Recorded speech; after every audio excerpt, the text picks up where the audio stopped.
মাওলানা আমির হামজা, এই আমির হামজা হুজুরকে নিয়ে আবারও বিতর্ক তৈরি হয়েছে এবং হুজুর তো সবসময় বিতর্কে থাকতেই যেন ভালোবাসেন, কারণ তার কথাগুলো অধিকাংশই লাগাম ছাড়া এবং এই কথাগুলো অধিকাংশই অনেক সময় অযৌক্তিক এবং অপ্রাসঙ্গিক হয়ে থাকে।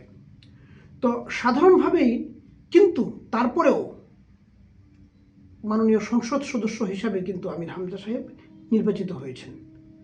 তাহলে সাধারণভাবে ইসলামী বক্তাদের মধ্যে যারা রাজনীতি সচেতন বা রাজনীতি নিয়ে যারা বেশি কথা বলেন, তাদেরকে দর্শকরা এত সহজে গ্রহণ করে কেন?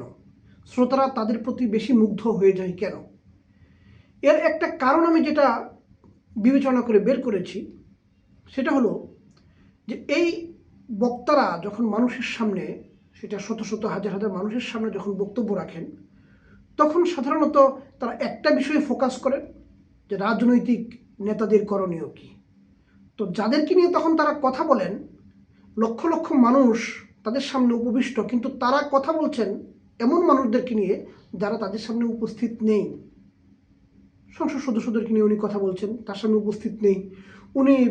ওনারা হয়তো তখন ডিসি সাহেবের কী করণীয় সেটা নিয়ে কথা বলেন, প্রধানমন্ত্রীর কী করণীয় সেটা নিয়ে কথা বলেন, তারপরে স্বরাষ্ট্রমন্ত্রীর কী করণীয়, অমুক মন্ত্রীর কী করণীয়, তমুক মন্ত্রীর কী করণীয়। তার মানে হচ্ছে ওই উপস্থিত যেই লক্ষ লক্ষ মানুষ এখানে আসেন, এই মানুষগুলোকে, মানুষের জীবন মানটা কিভাবে আরও বেশি ইসলামসম্মত হবে, কিভাবে আরও বেশি সুন্নাহসম্মত হবে, কিভাবে আরও বেশি পরিচালিত হবে, কিভাবে তারা আল্লাহ রাব্বুল আলামিনের নৈকট্য আরও বেশি অর্জন করতে পারেন, সেইটা নিয়ে যখন কোনো কথা থাকে না, বা তাদের যে ভুলগুলো, তাদের যে ভ্রান্তিগুলোর মধ্যে তারা আছেন, তাদের নিয়মিত চর্চার মধ্যে যে ইসলামের অন্যান্য দিকগুলো অনুপস্থিত আছে, এই বিষয়গুলো নিয়ে যখন কথা আসে না, তখন সাধারণ মানুষ খুব সেফ অনুভব করেন।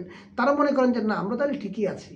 মানে তাদের শ্রোতারা খুব সেফ অনুভব করেন ওদের কাছ থেকে, যে আমরা সব ঠিকই আছি, যত ভুল, যত ভ্রান্তি, যত সমস্যা সব হচ্ছে রাজনৈতিক এবং প্রশাসনিক নেতৃবৃন্দের।